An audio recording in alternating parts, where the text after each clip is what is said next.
Co-director for clinical updates for nurse practitioners and physician assistants. But more importantly, I'm your moderator. I am the person you would come to today if you have any issues or any problems as far as it's too cold, it's too hot. Please tell me where the bathrooms are. You know, that's much better than being that nurse practitioner saying, can you please just take your medicine? That will help us all. So, for those viewers at home as well, I will be taking your questions. So, if you have questions or problems, just please type them in and send them to us directly. That will work as well. Thank you. So again, we're getting our 7th year. We're now in 10 cities across the country. This is my 9th city this year. I have one more, Costa Mesa, California, that I'll be doing after Thanksgiving. So I'm going to load up on the carbs for Thanksgiving, and then I'll be doing our final session. And then we hope to get started once again next year for, again, 10 cities across the country. We also have an extensive collection of content, which is available for additional complimentary credit at our website. All of our lectures that we develop are digitally recorded and will be available for view on the NACE site. There are also a collection of monographs, interactive web-based activities, and board review courses for you to access there as well. And now that you have registered for a NACE program, you will be receiving periodic e-newsletters notifying you of programs which we have produced. NACE again is broadcasting this program live today to registrants all over the world. They will be participating from home. I will be fielding their questions as well. So I would like to welcome all of our remote viewers to the program today. When I'm doing the questions, I will be going to take questions alternately from either here live and or taking questions from the audience at home. So I'll let you know as we go along how that will be working. We are also increasing our communication with you via social media. For those of you who are on Facebook, please open your apps and like us on Facebook. We'll be doing a lot of different, giving a lot of different offerings to our Facebook site. So please go, if you're on Facebook, please go on Facebook and like I say, like us. We'll be sharing information regarding our programs as well as other content such as faculty interviews, interesting articles, or even live feeds such as today from our programs that we captured during the year. Today's program has been approved for 6 AMA PRA Category 1 credits, 6 AANP contact hours, which includes 2.75 pharmacology hours as well. This program was also produced in conjunction with the Association of Black Cardiologists. The Association of Black Cardiologists designated this live activity for a maximum of 2.25 AMA Category 1 credits, while the National Association for Continuing Education designated 3.75 AMA Category 1 credits. You will be receiving your handouts, your CMEs. After the program is over, you will receive an email from NACE. Once you complete the email, it is a survey. It's basically a few of the questions that you're going to be seeing today and participating through ARS today. Once you complete that survey, you will be receiving your CME directly, able to download it once you complete the survey. Okay. Your handout today provides the faculty information and learning objectives along with space for you to take notes. The CME course evaluation forms are in the front and need to be completed in order for you to receive your credit. Everyone will get an email, as I said, in 4 weeks with instructions on how to download your CME certificate. For those of you who did not download the actual slides, they are available for you at the NACE website through the link provided in your handbooks and in your confirmation email. So in your handbooks, generally like about page 5, and on almost every page towards the end at the bottom, you'll see a section there that says download slides. You have to put that in your browser exactly as it is. If it says capital C, capital M, capital E, you have to put that in exactly as that is, and then you'll be able to go onto the site to download the slides directly from there.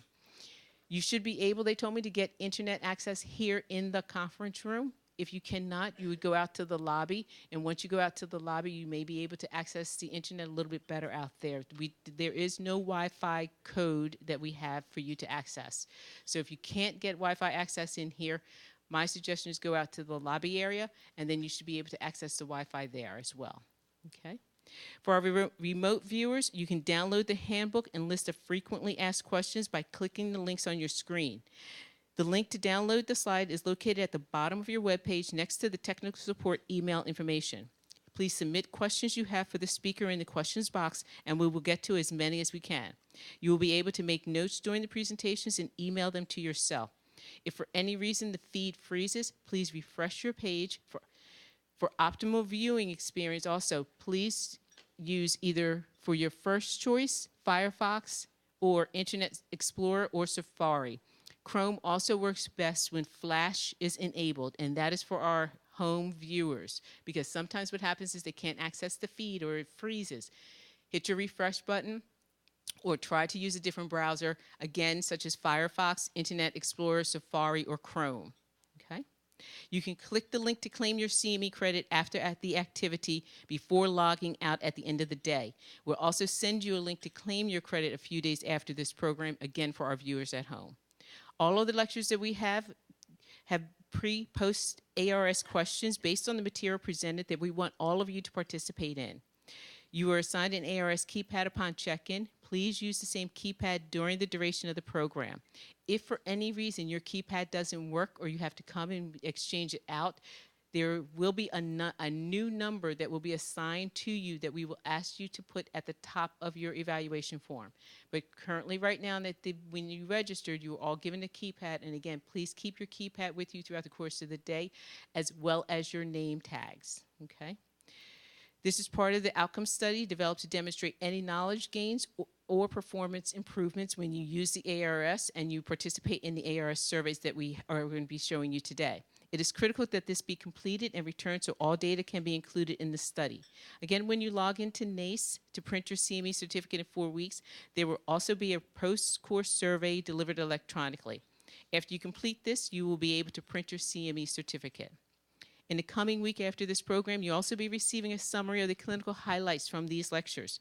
We have asked our faculty to put together a document with all key issues our faculty feel you need to walk away from these programs knowing. You can print out this document and use it in your practice in any way we wish. We just hope that you will find it a useful tool for your practice overall.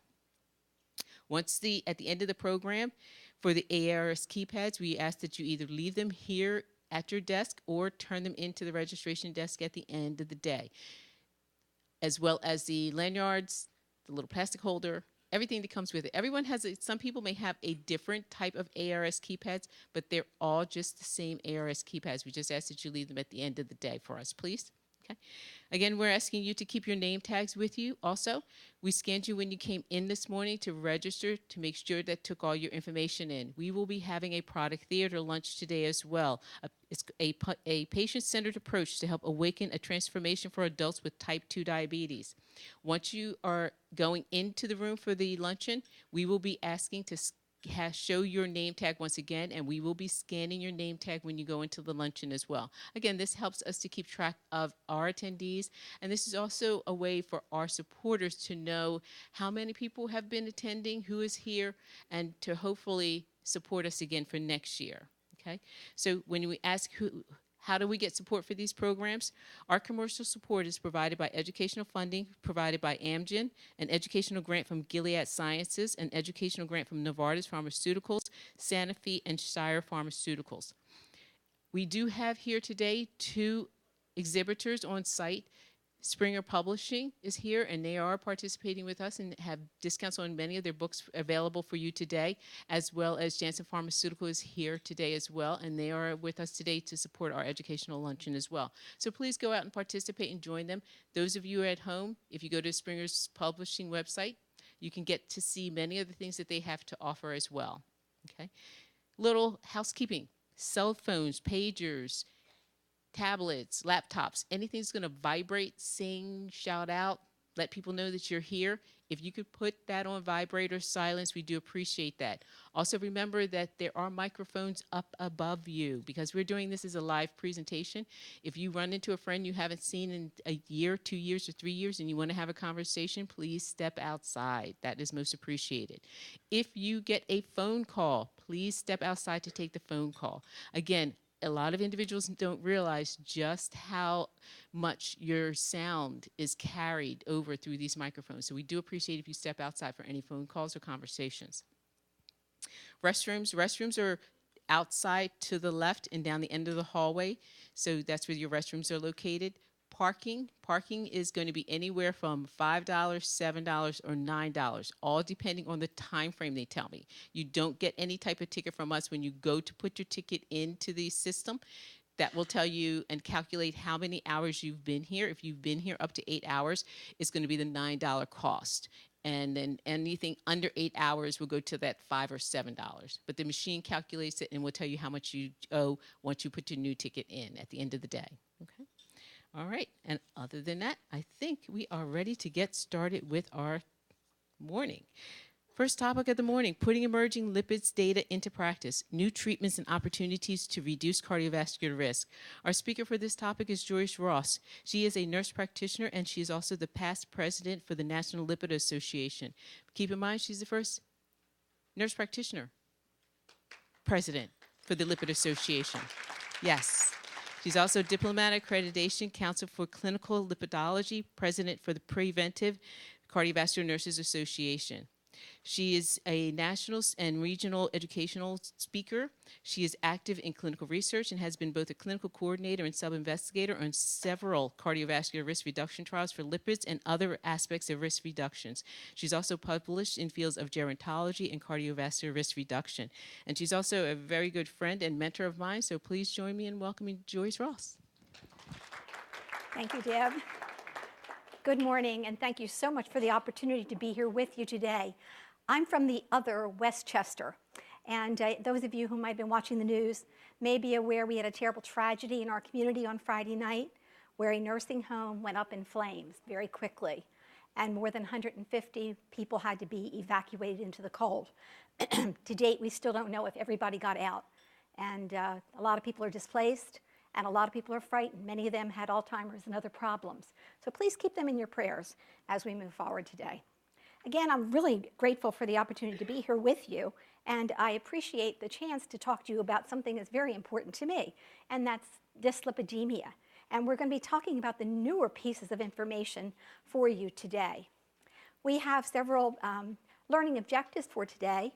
We will review the current recommendations for the use of non-statin therapies in the management of dyslipidemia, explain the role of anti-PCSK9 monoclonal antibody therapy in LDL cholesterol reduction to achieve cardiovascular risk reduction, describe the findings from the recent trials of dyslipidemia treatments on cardiovascular outcomes, integrate new data into treatment strategies for further improving cardiovascular outcomes in the highest risk patients. So you see, we have a lot to talk about. I'm going to talk fast, and I'm glad I'm in New York because we all talk fast in this area of the country. When I speak throughout the country, particularly in the Midwest, in California, they say, can't you slow down? Well, it's hard to slow down when you've got a lot to say, and you really want to make sure you take optimal use of the time. So if I speak too fast, I'm sorry. But you do have the slides, you'll be able to catch up, so thank you for that. We're going to have a couple pre-test questions for you. Okay, please rate your confidence in your ability to treat hypercholesterolemia in patients who are not achieving optimal goals despite maximally tolerated statin therapy. And your choices are not at all confident, slightly confident, moderately confident, pretty much confident, and very confident. Please make your choice now.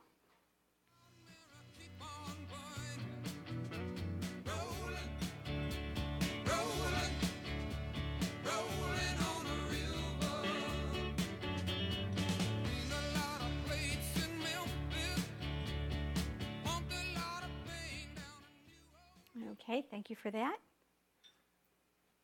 How often do you estimate a patient's lifetime risk of cardiovascular events when considering lipid targets and changes to lipid-lowering therapy? 1, never. 2, rarely. 3, sometimes. 4, often. And 5, always. Please choose your answer now.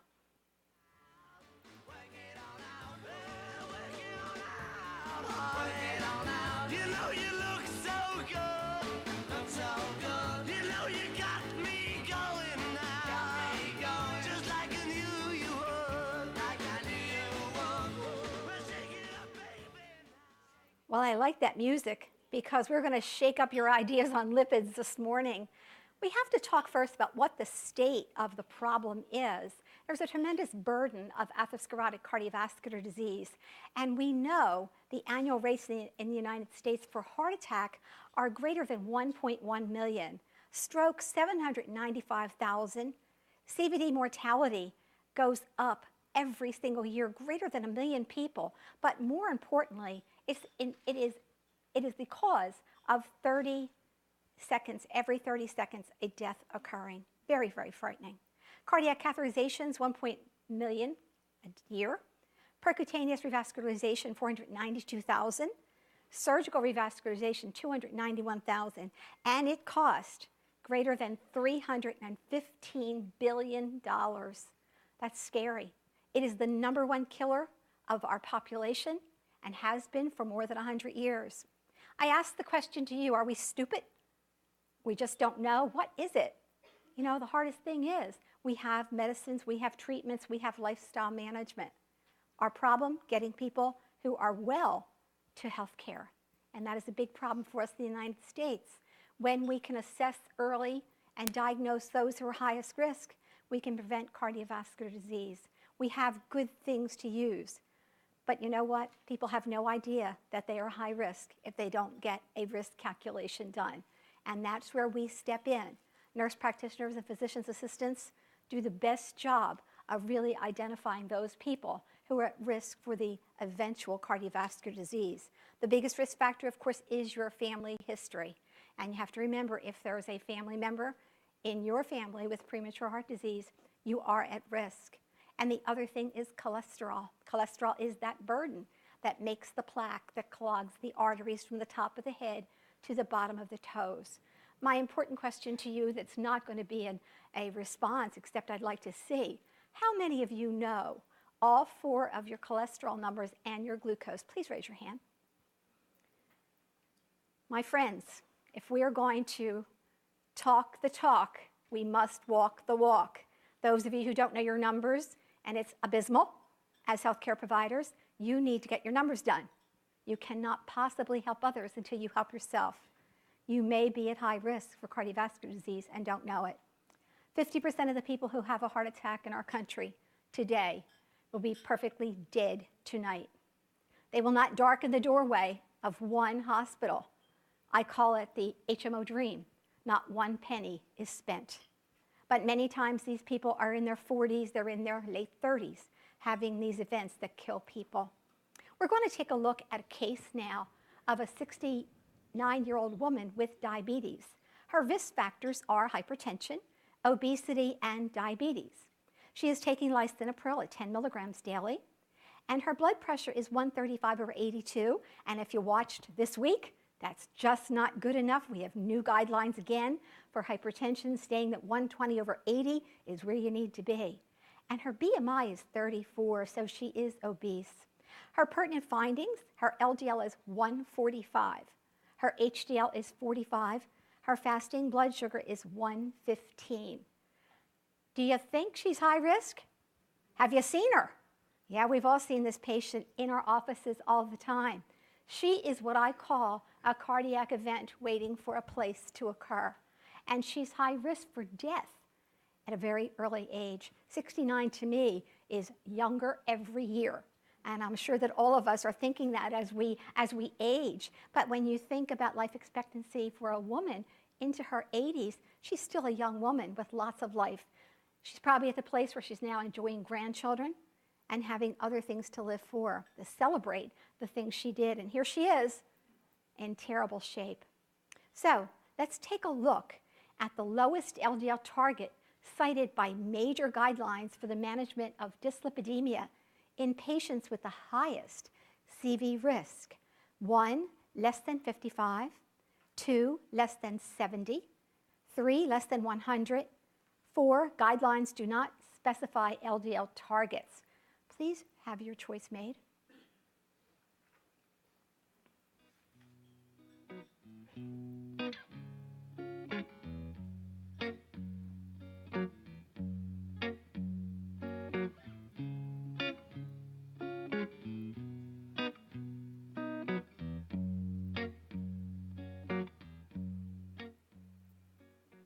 And I see that you answered 16% with less than 55, and most of you said 70.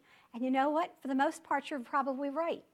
But just recently, the endocrinology group has said that in very high-risk patients, very high risk, that less than 55 is a reasonable target. So every year we learn more, and every year we change what these targets are. And now we call them thresholds for LDL cholesterol. And indeed, less than 55 may be an appropriate place for people who are at the highest risk. Take our patient we just saw. If she already had cardiovascular disease, along with all her other problems, then she would be a person that I would consider that she should be treated likely to less than 55 milligrams per deciliter of LDL. Moving forward, we take a look at the 2013 ACC-AHA guidelines.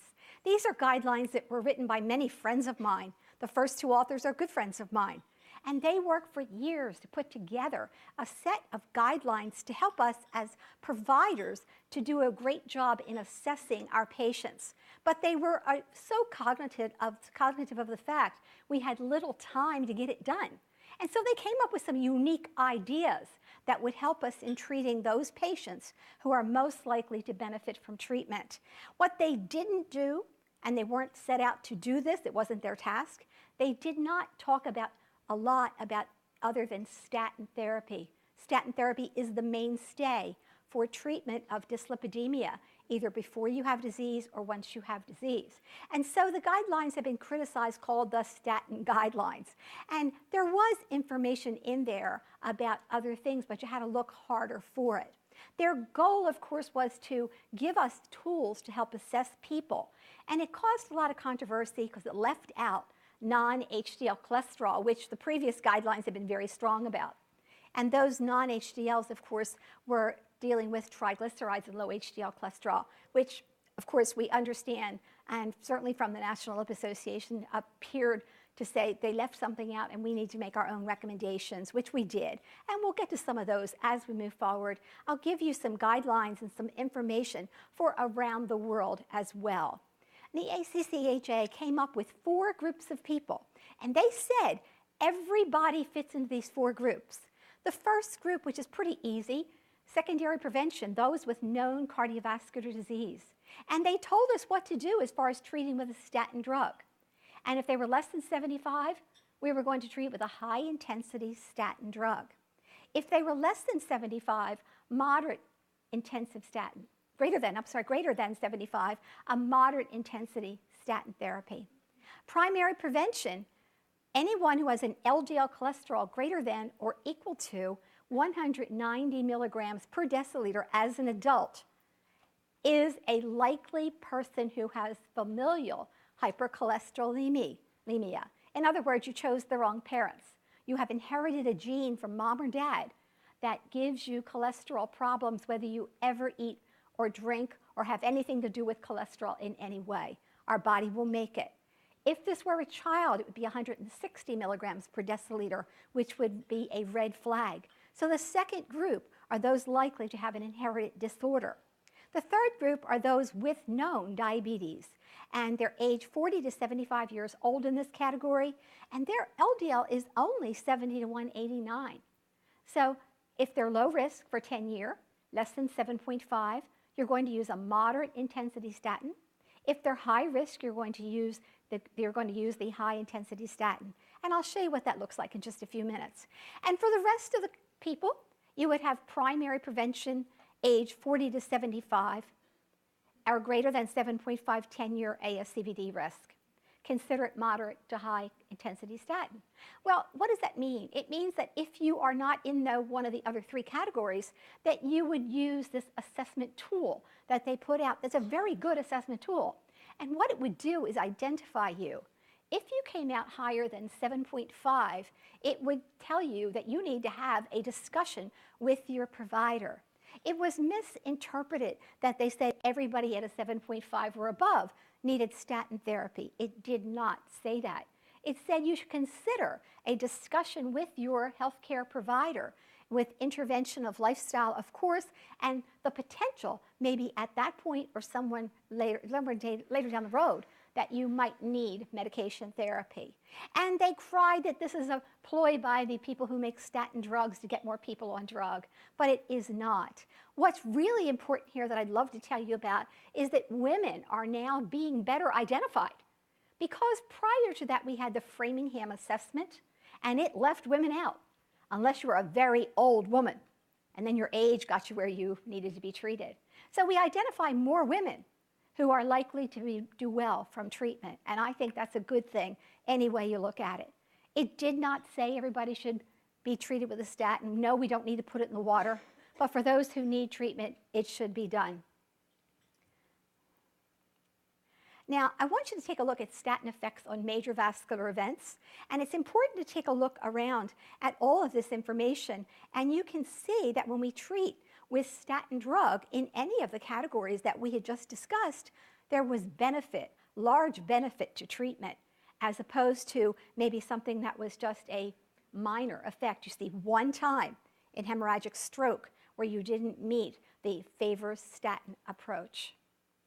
Well, let's take a look at those statins and what did we learn that are the high intensity statin, and they are designed to give greater than or equal to 50% lowering of LDL cholesterol. Now you have to pay close attention to the dosing of these two products. We have atorvastatin at 80 milligrams up to 40 milligrams to 80 milligrams, and we see rosuvastatin at 20 to 40. Now what's important here is that there's the only two that can, at those doses, get you greater than 50% lowering. In the moderate intensity statin group, we see 30 to 50% reductions. And it's important to see that we still have those first two drugs, but in lower amounts. And if you take a look in the lower group, the low intensity statins, we get less than 30% drop. And you'll see again, simvastatin, pravastatin, lovastatin, fluvastatin, pitavastatin, but in lower amounts. And what does that mean? There are certain populations in which you might want to use this low-intensity statin drug.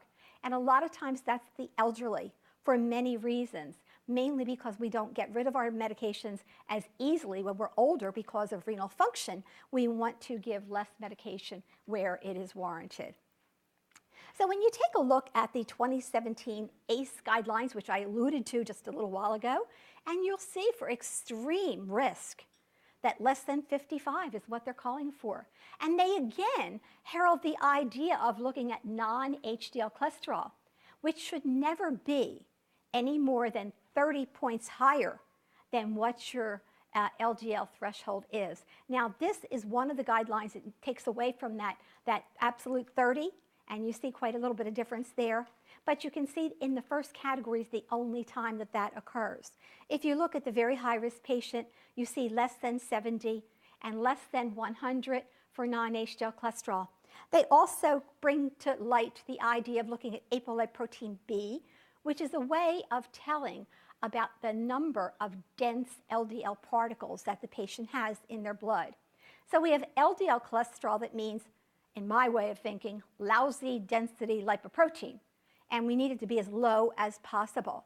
When you have a high apolipoprotein B that goes along with that, you have really lousy low-density lipoproteins, okay? So it's important for our patients to understand exactly what it is we are treating and always teach them it is the LDL and needs to be as low as necessary for you. Conversely, the HDL, happy density lipoprotein, and we like that as high as we can get that.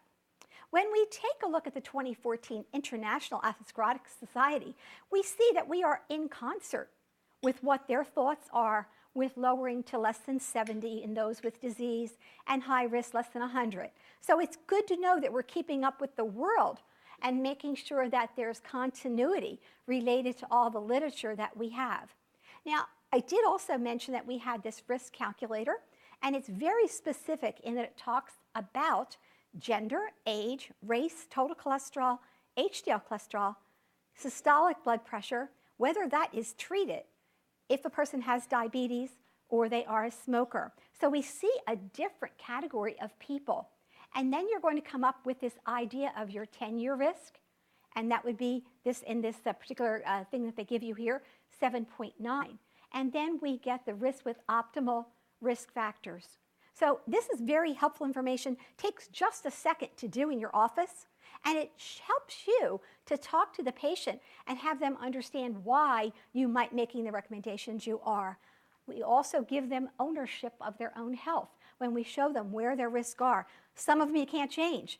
You can't change your gender. You can lie about your age when you can't get, you know, it's coming up Thanksgiving this week. You can lie about your family and not like them, but, you know, we'll all be eating turkey with them on Thursday. So I think what's important is some things we can't change, but those that we can, we need to embrace those to reduce the cardiovascular risk. You're 57 years old. I'd like to get that down a bit. Why wouldn't we all? And we can't change we can lie about our age, like I said, but there's a lot of things we can change, and we have to understand those things that are possible. But age provides an integrated estimate of your lifetime exposure to risk factors. So let's take this. A 69-year-old woman presents with a history of hypertension, type 2 diabetes, and obesity. She's treated with rosuvastatin at 20 milligrams daily and engages in lifestyle measures to reduce her weight. She reports full adherence to therapy and no symptoms. Her LDL cholesterol today is 106. Based on the current guidelines, what would be an appropriate action at this time? Number one, we could add ezetimibe. 2, add cholesterol. I can never say this word, cholesterol. Sorry. 3, add PCSK9 inhibitor. 4, increase the dose of rosuvastatin. Please make your choice now. The voices echoed across the way. It's getting late, and it was just another night with the sunset. Okay, let's see what everybody wants to do. Add ezetimibe. Well, if you do that, you will get an 18 to 20% reduction in the LDL cholesterol. So 18 to 20%. Now, you have to think about what is the threshold am I going for? She's at 106. Am I trying to reach 70? Will that get me there? Add a bile acid sequestrant? Nope, no more. And the reason for that, and I'm glad you saw that, and in the 2017 ACC update, which was put out in September, they said we're not using that anymore unless everything else is already in place.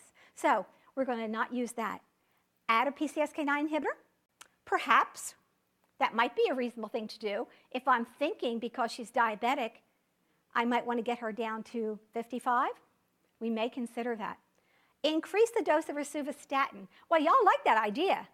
Unfortunately, it's not a good idea. Every time you double the dose of a statin, so from 20 to 40, you only get about a 6% further reduction in LDL cholesterol. And you increase the chances of having more side effects from the medication. So the best thing I can think of right here is, I think we better think between 1 and 3 and decide what our goal is for the patient and what the patient wants to do too. We always have to consider the patient, and we have to consider things like cost. Let's move on. So she's a 69-year-old woman. Cardiac risk factors include hypertension, obesity. We begin Rosuva, and her LDL, is it low enough? Why isn't it lower? Because the statin drug isn't going to get there alone. When we take a look about the individual variability, we also have to understand that when I give a strong dose of statin, which that was, that 20 milligrams, not everybody gets exactly the same response from any medication. And also will have a lot to do with her increasing her lifestyle management. So increasing her exercising, trying to limit her diet to having very low total and saturated fat. So in our trials, we've learned that when we treat, we have to treat some other risk factors too. And many people have poor responses, and we have to think about how to handle that. In a trial called Jupiter, rosuvastatin 20 was used in people who did not have known cardiovascular disease, but they had high sensitive C-reactive protein, which is an inflammatory marker. Although Rosuva 20 daily expected to reduce the LDL about 40 to 50, there was great variability in that. And subjects with less LDL reduction had increased cardiovascular rates. In this trial, the patients all had hypertension as well. And they found that many of these patients would not have been given a statin drug. And those that did not receive it went on to be much more likely to have cardiovascular events. But even given the 20 milligrams of the rosuvastatin, some people didn't reach their target. And that again speaks to this variability that we have. So here's what happened. 69-year-old woman We increased her Vesuva to 40 and got her down to 95. Are you happy? I don't want her at 95. So the answer to the question was, maybe that's not the right thing to do for this patient. And we take a look at the patients and the years of follow-up, and we see that we have a lot of information about the Medicare beneficiaries who began moderate or high-intensity statin after hospitalization. There were trials done way back that finally said that when a person is in the hospital and has had a coronary event, that you should send them home from the hospital on a statin drug. And that trial was a great trial. It was called Miracle, and I thought it was a miracle because at Penn we were fighting tooth and nail to get patients sent home from the hospital after an event on statin. And they said there's no outcome to that. And we can't prove that it's not deleterious to them right after an event. What we found out from this trial, Miracle, that when patients were treated, and they were treated aggressively at the time before they left the hospital, that when they treated with a statin, and it was then a torvastatin at 80 milligrams, those patients had a 50% reduction in stroke in 16 weeks, and 25 to 35 reduction in return to the hospital for angina or stents that had closed off. And so it told us treating right at the time of the event is a critical thing to do. And we understand that the longer a person is treated, the better off they are. Remember that when an event occurred, that one area was all that got fixed. If they were stented or they had a cabbage, you fix one small spot. There were other vulnerable plaques just waiting to burst open and cause another event. So aggressive treatment was really, really important at that time.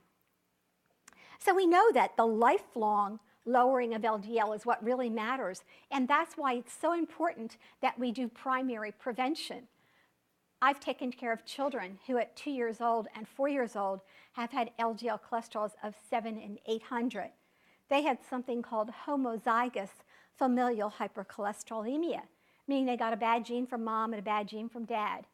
And in those cases, those children most of the time were dead before they were 14, 13 years old.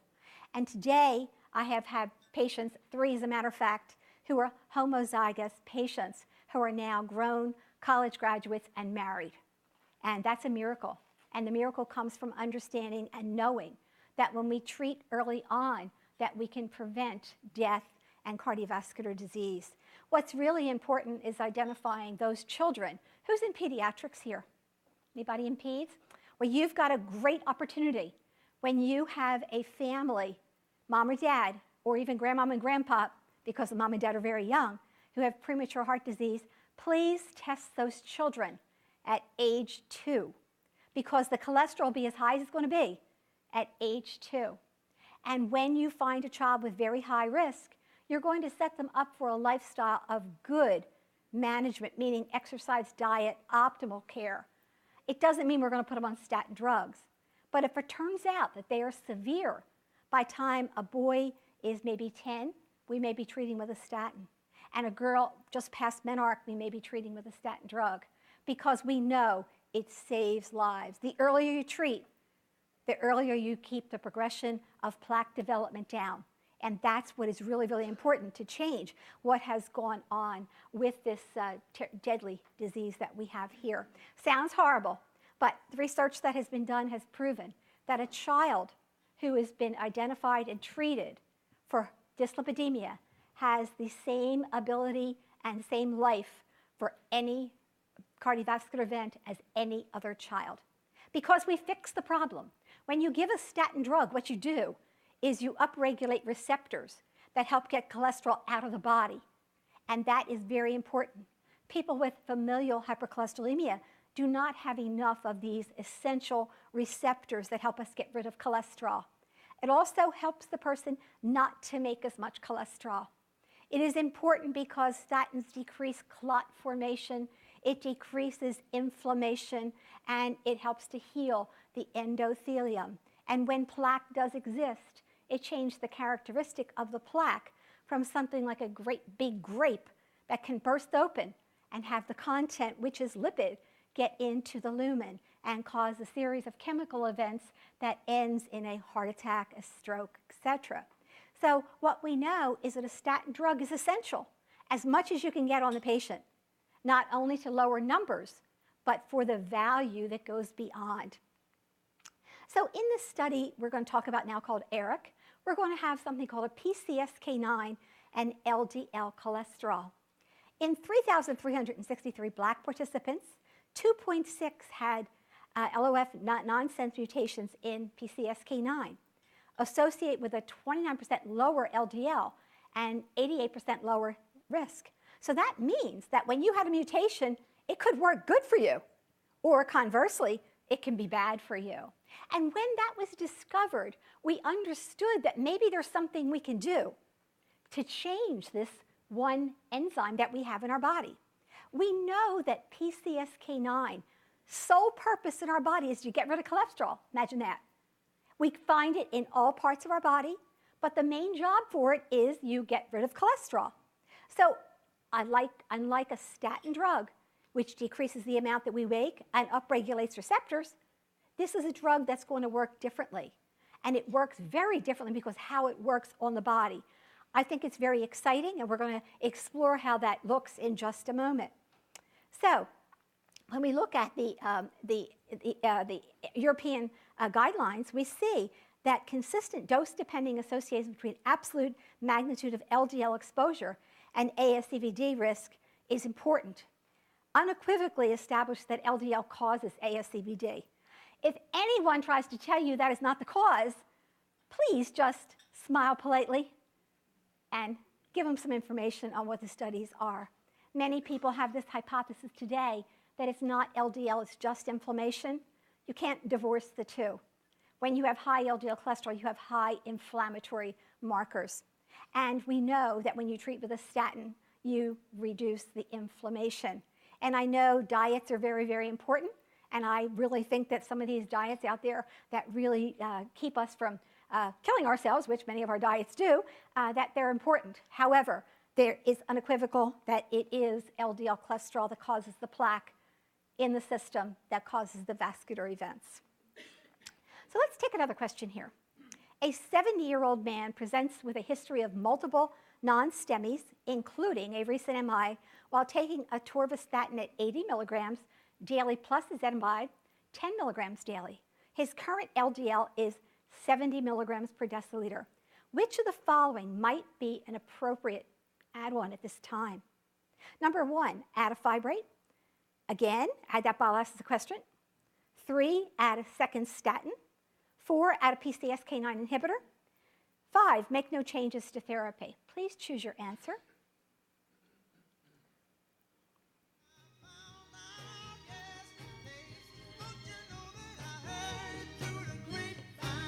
Interesting, we're talking about grapes, like the grapes that are growing in your endothelium.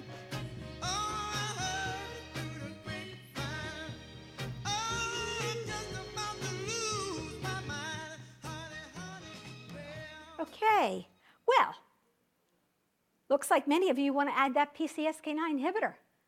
Do you know what it's going to do? You know how it's going to work? Well, we're going to explore that in just a few minutes. That person, the people who don't want to make any changes, we can talk during the break because we certainly need to do something for this poor person here, the 70-year-old man who wants to live to see his grandchildren and his great-grandchildren. And we wouldn't add a fibrate. It's not appropriate. That's a drug for triglyceride. Again, the bile acid sequestrant would not be appropriate. A second statin, Lord have mercy, that would not be a good idea because once you do something, and you block something, you're not going to change by just adding another one. Not like blood pressure medication here. So let's go on here and talk about the 2016 ACC expert consensus. And this was very good. It came as a result of 2013 and having things that were not that were left out. And what they did is they said, we now have different things to make different recommendations. And the recommendation first was that add-on therapy indeed can be very helpful.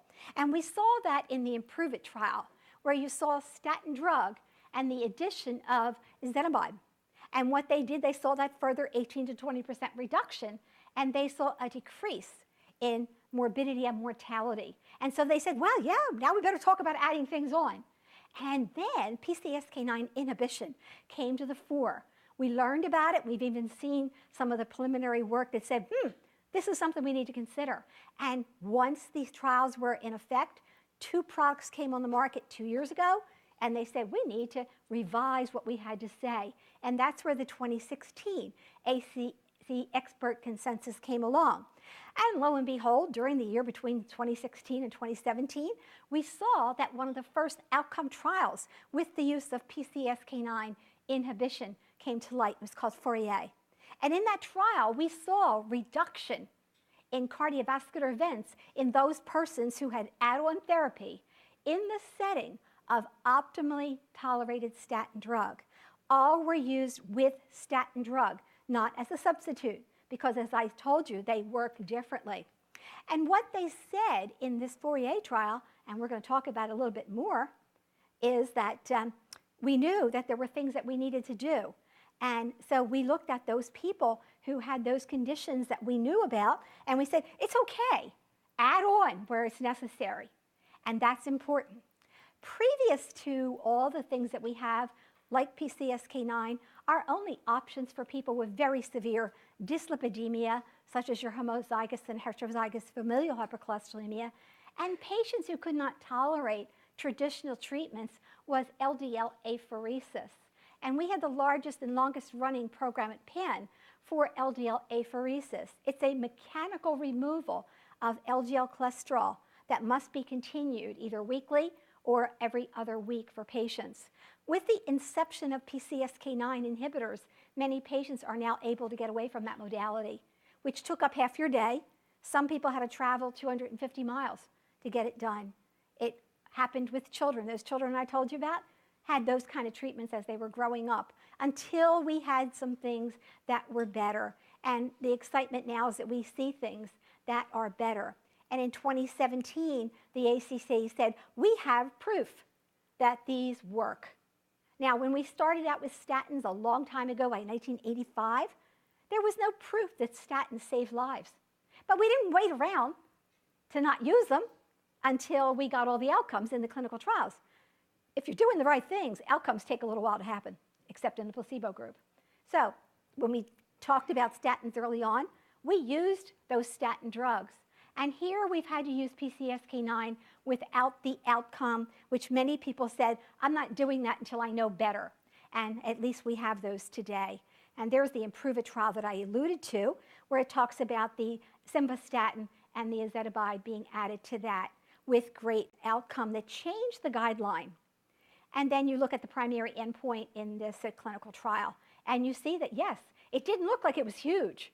But as you will note, as you go further and further into the work, and this was 7 years, the lines started to diverge even more, which is what we see in many clinical trials. The longer the trial goes, the better the outcome. When we take a look at what did it mean for CV death, non-fatal MI, or non-fatal stroke, it was impressive. So let's take a look at a 68-year-old man with a history of recurrent atherosclerotic events. He's had a non-STEMI, a TA, and UA, taking 80 of atorvastatin and ezetimibe 10, LDL 92. While in this therapy, he suffers another non-STEMI. What else can we do? This is a prime example that he's at 92, and it's just not good enough. So 2016 would have told us that we would consider a non-statin to get that threshold down where we wanted to go. But we would have had only the use of perhaps the idea of a bile acid sequestrant, ezetimibe, or some PCSK9 without outcome. So let's talk about another question. Evidence from clinical trials and genetic studies suggests no additional CV benefits below what the LDL threshold is.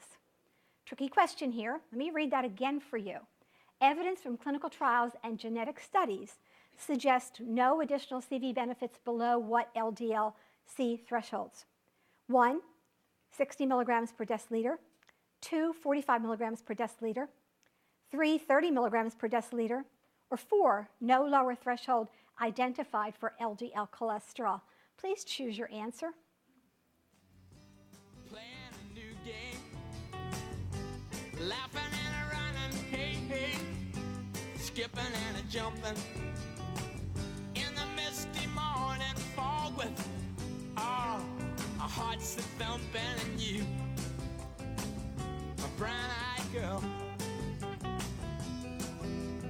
And you, my Well, we have a lot of mixed answers here, and the correct answer is actually 30 milligrams per deciliter. And there are identified thresholds, and the more we see the studies lately, the more we see that lower is safe and lower is better. Let's continue on then. When we take a look, why haven't you seen the LDL lower benefit? You can see here, when you take a look at major coronary events, that the higher your LDL, the more likely you are to have cardiac events, whether major coronary or major cardiovascular. And when you get down to the less than 50 group, 4.4%. Yes, the lower you go, the better it is. Is it safe to run around with an LDL cholesterol of less than 50? Well, we haven't seen any bad outcome with that. And in our apheresis program, our patients went home with LDL cholesterols 10, 15, 25. But the body remakes cholesterol every day. Your body is designed to make it because you need LDL cholesterol. And there is a biofeedback system that when it's low, you make more. And you'll make it because we need LDL cholesterol for the covering of our new cells that we make every day, and you need it for hormonal function. You never need to eat a bite of cholesterol, and you will make cholesterol anyway. So when you were born, you had an LDL cholesterol less than 50. And so we know that it's not terribly dangerous to have that less than 50 in your parameter. Do we want everybody to be that way? No. I don't want everybody to run around like that. You don't need to. What we do is we have to be where you need to be. So enter PCSK9. Now this is a proprotein convertase subtilixin kexin type 9. Ergo, we call it a PCSK9 inhibitor because it's too much to say. It is a secreted protein which targets the LDL receptor for degradation. I'm going to make a big sign, and it's going to say, save the receptor, because what we know, and we've known for greater than almost 60 years now, is that the receptor on the liver is really what runs the show. So, you know, statins work in the liver, right? That's why everybody's worried about your liver. But they turned out to be very, very safe and very, very efficacious. They work on the liver, and statin drugs don't do their work in the liver so much. They do it outside by decreasing the amount of cholesterol you make and upregulating the receptors. And so we know that that was an important thing, that receptors were good. So what we found out, that if you have a loss of function in this thing called PCSK9, you will have low LDL. Well, how do we make you have a loss of function? Well, we block something. We inhibit. And what we're going to do is inhibit PCSK9. And we found that information out by studying folks, as I showed you in a previous trial. Let's take a look at this. You're going to see a lot of really pretty pictures here, but I'm going to tell you how it really is. Because when I learn something new, I have to learn, how do I teach a patient? And here's the story. PCSK9 is out there in our body as a normal enzyme to get rid of cholesterol. Every liver has receptors for getting cholesterol, LDL, back into it every day so that it can repackage and remake the cholesterol we need for daily function. So what happens is at the end of the day, the body brings the LDL back to the receptor on the liver, okay? Now PCSK9 is hanging out there going, hey, the party's about to begin. And so here's the receptor, here comes the LDL. The HDL cholesterol is running around the periphery, gathering up more LDL. Come on, there's a party. And so on the receptor, on the hepatocyte, we have the receptor, we have the cholesterol, and then we have PCSK9. When the three of them are together, they are invaginated into the liver. And the job then is that the three of them will party on. And then when that happens, they disperse, go poof, and all three of them are gone. And so we get rid of the cholesterol, but we get rid of the receptor, that valuable receptor, and we get rid of the PCSK9. So what we learned, even only about 12 years ago, that if we block that PCSK9, don't tell it where the party is, then we can change the outcome. So now we have patients taking, by injection, this PCSK9 inhibitor. So here's the receptor, here comes everybody, and here comes the LDL cholesterol. Two of them are there. No third party. They go, okay, we can't wait any longer. The two of them are invaginated into the liver, and they look around and go, hey, what happened to the other guy? And so they separate. Instead of disintegrating, they separate there. The LDL cholesterol says, I've had enough, and goes poof, and is gone. But the receptor says, I'm going back and look for him, goes back to the surface of the liver, and can be used again about 150 more times. And that, my friends, is the beauty of a PCSK9 inhibitor. It saves those receptors, the only way our body can get rid of cholesterol. Working in conjunction with the statin drug to upregulate, make those receptors work hard, and also help us to make less. All the studies were done in the setting of that statin therapy. And in some cases, some people could not tolerate any statin, and that was okay. But that was maximally tolerated statin, okay? So all the studies were done like that. So these are pretty pictures, like I said, but now that you know the story, it might make more sense to look at the pretty pictures. And you see the receptor, and you see that the cholesterol has gone into the liver there.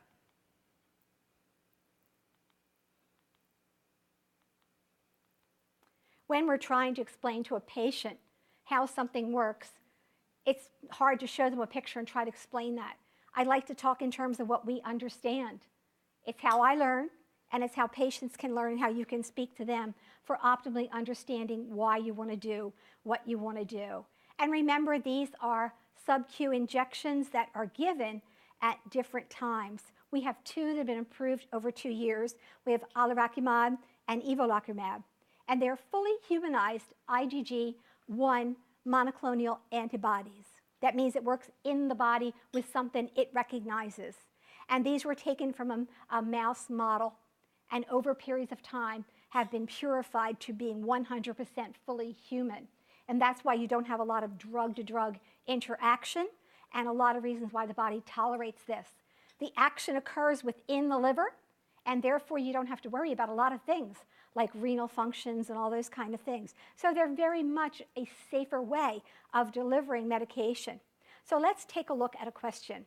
The Fourier trial compared evolocumab to placebo in high-risk patients on optimized lipid-lowering therapy. What was the approximate mean relative reduction in LDL with evolocumab compared to placebo in this trial?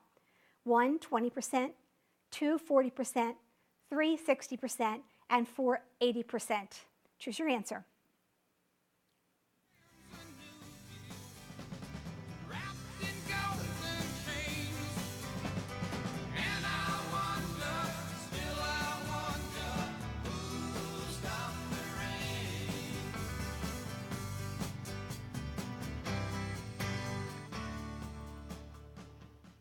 Well, some of you thought 40%, but would you believe about 60%? Now that's really good.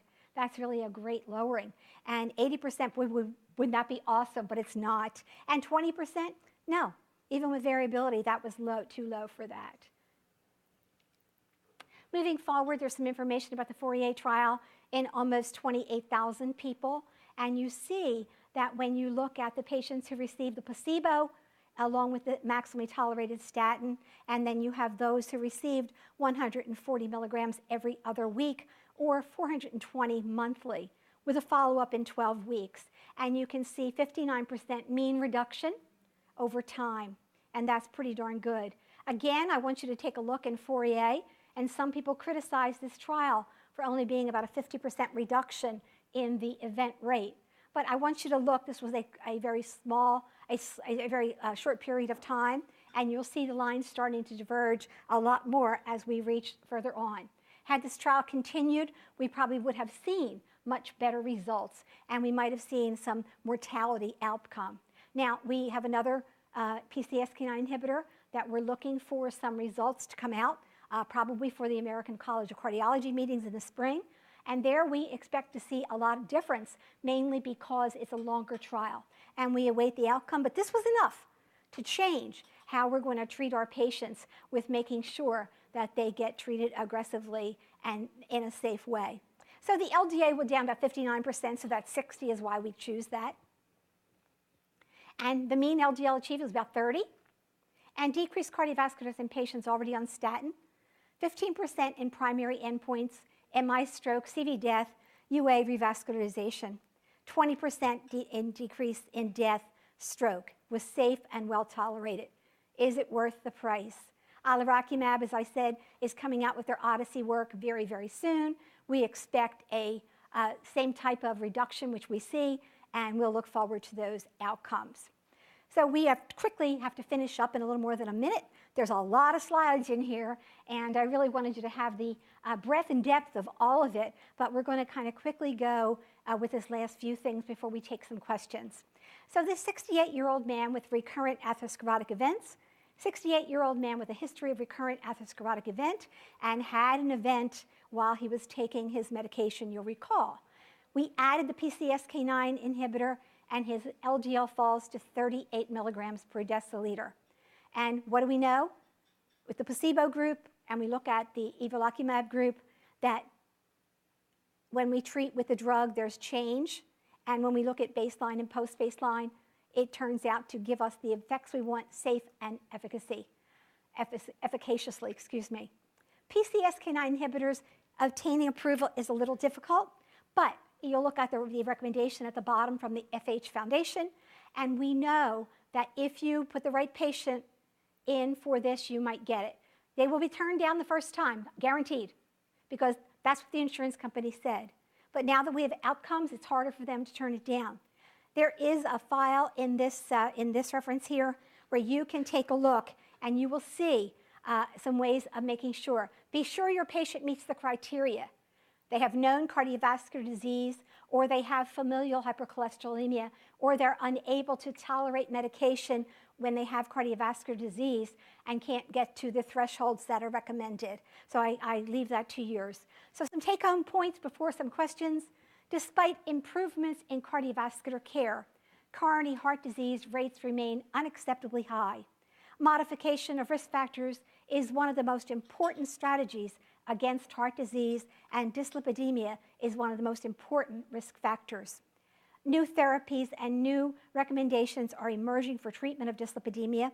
Quality measures exist to ensure appropriate management of dyslipidemia. Let's do the post-test now. Let's see what you learned. Okay, please rate your confidence. Again, now how do you feel? Oops, where'd that go? Not at all confident, 2 slightly confident, 3 moderately confident, 4 pretty much confident, and 5 very confident. Please choose your answer.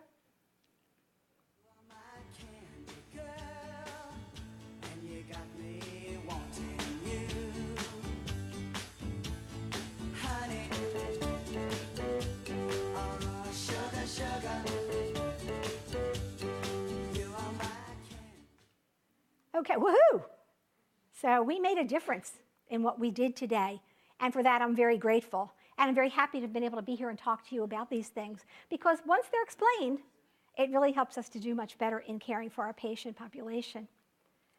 Number 2, how often do you estimate a patient's lifetime risk? So will that change now that you learned here today?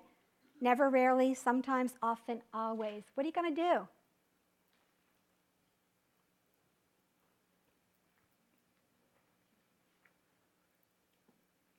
No music?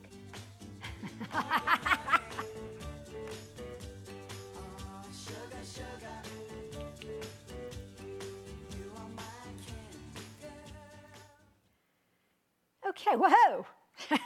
We are impressed, and I thank you. Let's go a little further. Okay, what is the lowest LDL target cited by major guidelines for the management of dyslipidemia in patients with the highest CVD risk? Less than 55, less than 70, less than 100. Guidelines do not specify LDL targets. Let's see what you know.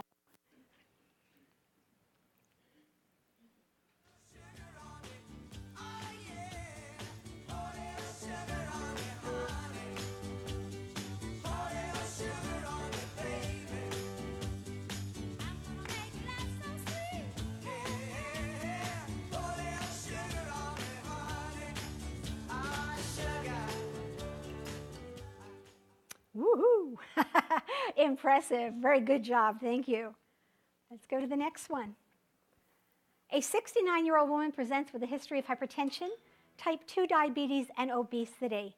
She is treated with rosuvastatin 20 milligrams daily and engages in lifestyle measures to reduce her weight. She reports full adherence to therapy and no symptoms.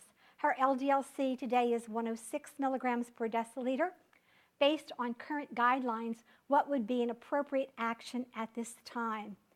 1, add ezetimibe. Number 2, add colesevelam. Number 3, add a PCSK9 inhibitor. 4, increase the dose of statin, rosuvastatin.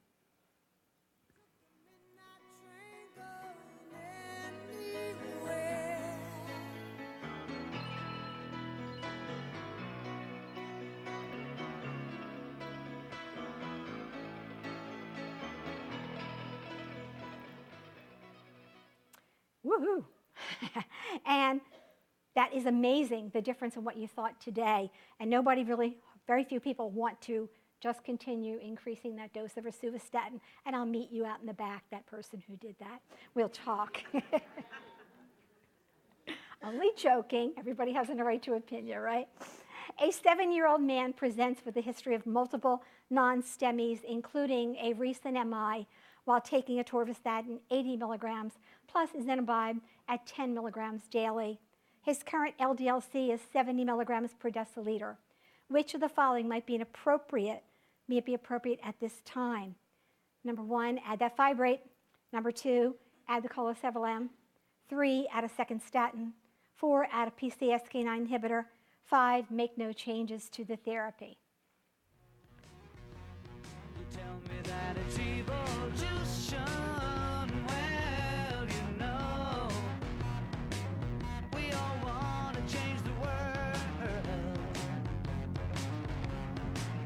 But when you talk about destruction... Woo, you guys are awesome. Very, very good. And, we really did make a change here. And we decided that fibrates are for triglycerides and certainly not going to work here. And bile acid sequestrants are the last thing we do now. Very, very good. Okay. Evidence from clinical trials and genetic studies suggests that no additional CV benefits below what LDL threshold? Number 1, 70 milligrams per deciliter. 2, 50 milligrams per deciliter. 3, 30 milligrams per deciliter. 4, no lower threshold identified. Please choose your poison. You asked me for a contribution. Well, you know, we all doing what we can. But if you want money for people with minds that hate. Wow, that's really impressive. So we learned a lot about lower is better, and low is not a bad thing. And the Fourier trial compared evolocumab to placebo in high-risk patients and on optimized lipid-lowering therapy.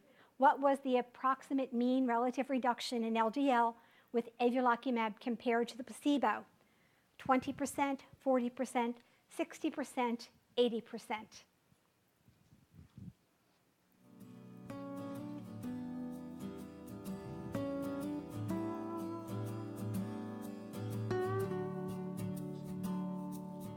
I know a girl, she puts the color inside of my world.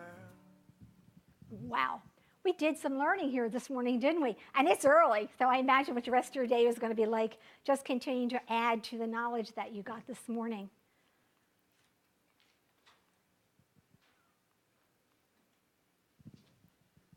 Well, I thank you all very much. And we have a few minutes for a couple questions, Deb. Yes, we do. And I Oh, have one from our excellent. viewers at home. How did you determine 30 as lower safe limit of LDL? My last understanding was that we had not yet established a safe lower limit, that lower was better. Thank you. Well, the answer to that question is that came from the clinical trials that have been done in the phase 3 mostly for the 2 PCSK9 inhibitors. And it was established through that this was a safe threshold. Okay. And other than that, we don't have there's no other way of establishing that. Used from what we knew in apheresis, that people were safe with that too. Good. Okay. Also, for those of you that are here, please remember that we are doing a live presentation. We are filming live today. So this is not a break period time, but when you do get up, please try to be as quiet as possible and respectful of our remote viewers at home. And I do have a question here. Thank you so much for your presentations. It was very informative. You're welcome. But we have a question for a patient with an inflammatory condition who is treated with a biologic already. We all know it's very, very important to control the LDL-C.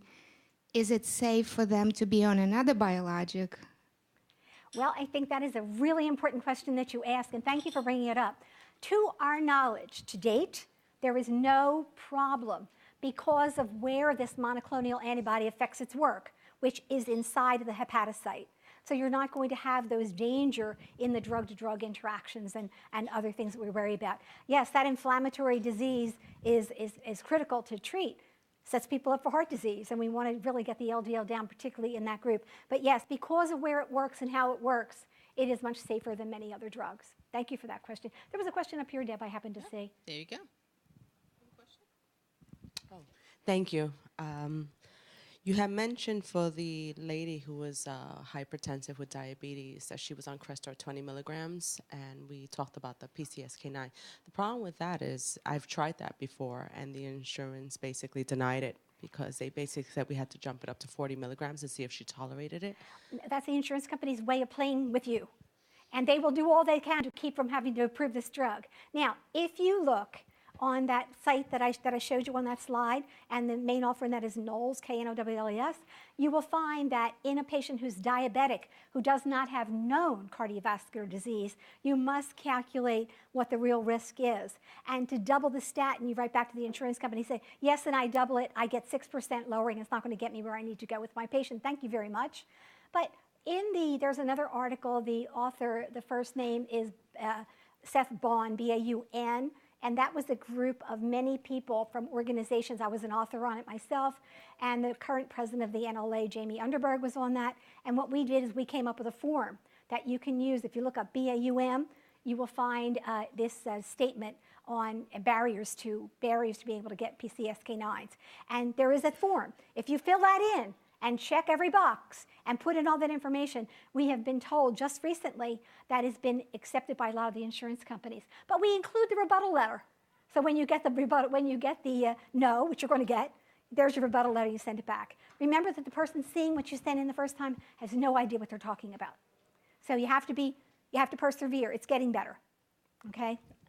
So I think one of the other questions that we get a lot with this topic is the documentation in order to get the drug approved. Mm-hmm. So there's specific documentation that some insurance companies require you to have to put down. Could you share that knowledge with us a little bit? Yeah, I will, because Deb, you bring up a good point. When we were with this group that we were putting together, this whole idea about the PCSK9 and what the barriers were, we met in Florida December 15th last year, this group that authored this paper, representatives from the American Heart Association, the National Lipid Association, the American Society for Preventive Cardiology, and Paul Gellinger from the endocrine group. And we met and talked about what were the barriers. We had meetings where we asked industry, we asked providers, we asked patients what were the main barriers. And we took all that data and put it into this article. So many of the insurance companies gave us the feedback that led to the creation of this document that we are using. Now, I just spoke with Seth Baum at the American Heart Association meetings last week, and he tells me that when you measure how things are utilized by providers, there's a list for that 2,000, and this article is number 8 at this point, and we know insurance companies are accepting it. So it's a big job by a lot of people, and the Knowles article also from the FH Foundation is also another very good thing for you to use. The more we learn, the better it is. But it's got to come from the patients, too. When you send something to the insurance company can say, yeah, I'll just turn it down. But when a patient calls the insurance company and makes the contact, they must respond. And our patients are passionate. Educate them about what they need to be thinking about when they talk to the insurance carrier. Have them go to their HS people at work and make sure that they don't go with that insurance company if they're not going to support what the patients need. I liken that to what happened with HIV Where did the drugs come away so quickly and efficaciously? Because the public said, do something. And also with mammography for women, way back it wasn't covered by insurance until women rose up and said, yo, yeah, it will. So there's power for the patient, and we need to empower them. Okay. All right. If there's no further questions, then join me in thanking Joyce Ross for an excellent You're very, very presentation welcome. today. My pleasure indeed. Thank you. You kindly.